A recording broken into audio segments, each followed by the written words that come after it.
Second, okay, so we knew the US government runs a $2 trillion deficit every year. We're in debt almost $40 trillion. And we also knew that anytime anyone tries to cut anything in Washington, the whole city screams bloody murder. Okay, so the question is just why? Well, now we know the money is all going to them. It's like round tripping to them. New York Times Crazy. getting paid. Politico getting paid. Bill Kristol, perennial warmonger, getting paid.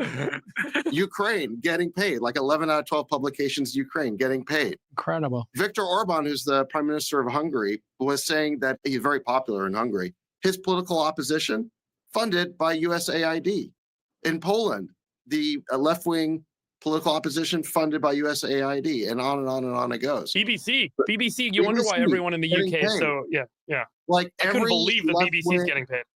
Every left-wing organization in the world seems to be getting paid by this slush fund at USAID, which disperses about $50 billion a year. That's $1 billion a week. That's actually a lot of money. And so it makes you wonder, the left in general tries to portray itself as a movement of the people, that it's grassroots. This is the exact opposite. This is AstroTurf. This is basically money coming from the top down out of Washington to fund all of these groups, maybe not even in the United States, like all over the world. So it makes you wonder, what is the real level of local support for these left-wing policies all over the world? Okay, so we knew the U.S. government. Yeah, so you seen that, you heard that. This is one of the biggest scandals in U.S. history, and it is not stopping. The more and more everybody finds out about this USAID slush fund of funds, it is going to be over, and it's going to stop really, really soon. I mean, you just saw all of the different people across the world that were getting money for absolutely no reason but to push a specific narrative and a view. It is absolutely egregious. At the end of the day, we have so many dollars going to so many different places that we don't even care about. It doesn't even matter. And the worst part about it all is these people that are defending USAID are just only talking about the 1 or 2% that actually goes to people who actually need it, right? Everybody else is just getting paid to push propaganda. And at the end of the day, this is one of those organizations that it's been going on since the 60s or 70s. This has been happening for a very, very long time. And I just can't wait until, the media just gets absolutely called out, right? And, Trump does some good stuff, some bad stuff, but what he does really good is he takes the 80-20 rule, right? He takes a topic that's 80% liked and viewed and agreed upon in the country and just goes with that. The left just gets pissed about the 20% and takes the 20%. So it's like you just keep winning topic after topic at that point. But we're gonna watch another video, and this is Mike Benz talking to Donald Trump Jr. about how the CIA is infiltrated, right, with the USAID, or I should say, if it's too dirty for the CIA, you give it to USAID. So they've been in bed for quite a long time, and it's going to be interesting to see what happens. But just listen to Mike Benz talk about this. He is so smart, and he has been absolutely on it for quite a while now. So here we go. What they said is this is discrete action in furtherance of democracy promotion instead of covert action in furtherance of spycraft. But it's tomatoes.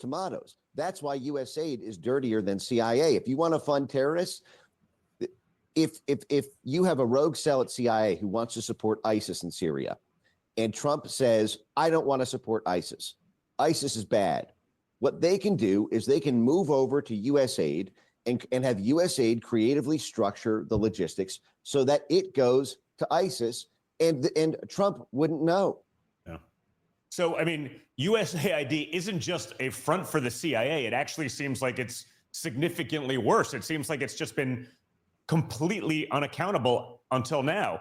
I guess the question is, right, if they did that and basically, I don't want to say subverted Obama, but certainly got around Obama, I think of a lot of these organizations sort of functioning more as, arms of the Democrat Party. They obviously also do it to Trump, but I'm seeing the Democrats now freaking out about this. So even if they did it to subvert Obama, is this just the gravy train that kept that machine running as well? How do you juxtapose some of that, which is, obviously, unsanctioned regime change, or at least attempts, with, I don't know, $100,000 for, trans programs in Pakistan, $1 million for DEI training in Burma, like all of this insanity that we see. Well, make no mistake, what they did to Trump was 1,000 times worse than what they did with Obama. At least, for example, in operations like the Cuba one we just talked about with Obama, USAID wasn't attacking Obama. USAID actually, Donald Trump would not approve a CIA covert action against himself. But if they walk over to USAID and run it through there, he would never know. And this is exactly what happened. USAID systematically set about trying to regime change every single one of Trump's international allies, from his right-wing populist allies in the form of Marine Le Pen and Matteo Salvini in France and Italy, to Bolsonaro in Brazil. Trump would never have signed off on a CIA covert action to overthrow Bolsonaro's government in Brazil, but USAID went and ran those operations on the quiet. And I've published all about those, the internet censorship operations, the work that was done trying to pump up the opposition party.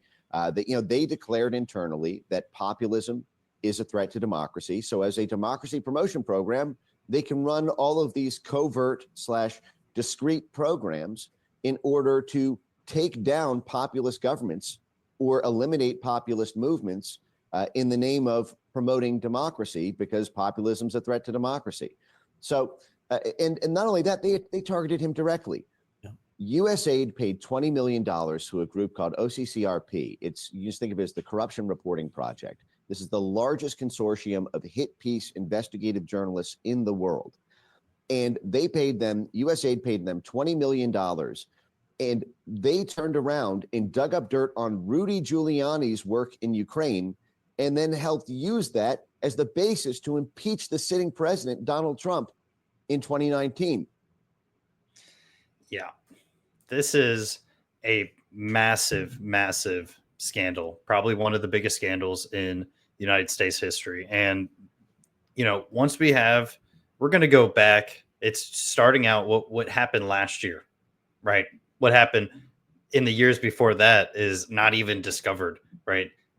When we have the checks, balances, and receipts in front of us from the decades of USAID, it's over, right? And these people are absolutely pissed that the money train is over. And I couldn't be happier. At the end of the day, these people have been stealing so much money.